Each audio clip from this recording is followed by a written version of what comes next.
সবাইকে সালাম এবং মুবারকবাদ জানিয়ে আমি আমার খুব বিস্তৃত কথা শুরু করছি। আসলে 27 জুন 19 সিলেক্ট আমার বার্থডে, জীবনে 47টি বছর থেকে চলে গেল। আসলে জানি না, হয়তো এই চলতে চলতে অল্প কিছুদিন পরে মহাকালের তরঙ্গে বেশি যাবে, অনন্তকালের অনন্ত জগতে দিকে পা বাড়াচ্ছি।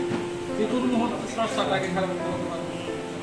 তো এই জন্য খুব ভয় হয় পৃথিবীতে আল্লাহর আদৌ কিছু করতে পেরেছে কিনা বা করার মধ্যে আছে কিনা।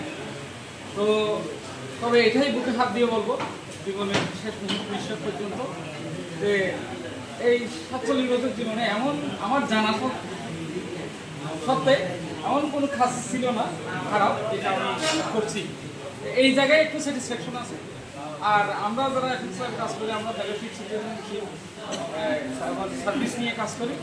তো এটা আমি পার্সোনালি আমি একজন মুসলমান হিসেবে আমি এটা বলবো যে আমাদের ইসলামের মৌলিক যে শিক্ষা সেটার মধ্যে সার্ভিস, মানুষের সেবা। আল্লাহ রাসূল সাল্লাল্লাহু আলাইহি ওয়াসাল্লাম বলেছেন তোমাদের মধ্যে ওই ব্যক্তি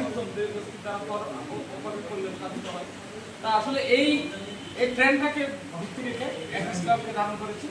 আমি রানা ভাইয়ের সাথে শুধু তাল মিলিয়ে বলতে চাই যে আসলে পৃথিবীতে 550 কোটি মানুষ, 800 কোটি আমরা দেখতে পাই।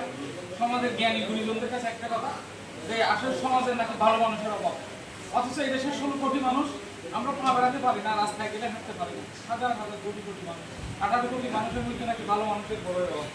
আসলে প্রকৃতপক্ষে যে কয়েকজন সমাজে ভালো মানুষ আছে তারা আজ পিছিয়ে হাঁটতে হাঁটতে তাদের তাদেরও জায়গা দেওয়ার জায়গা নেই।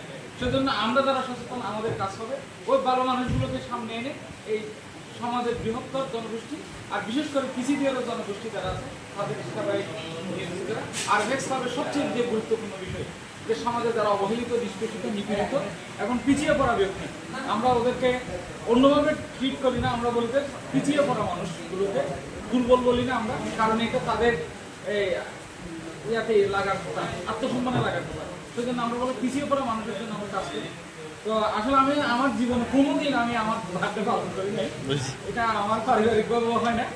হ্যাঁ, আমার ছেলে বিবেকান নামাজ পড়ছে, আমার মেয়ে বিবেকান নামাজ পড়ে আমার জন্য দোয়া করছে। পরিবারের বাকিরা তো আছে, মা তো সারাক্ষণ ভয় করে।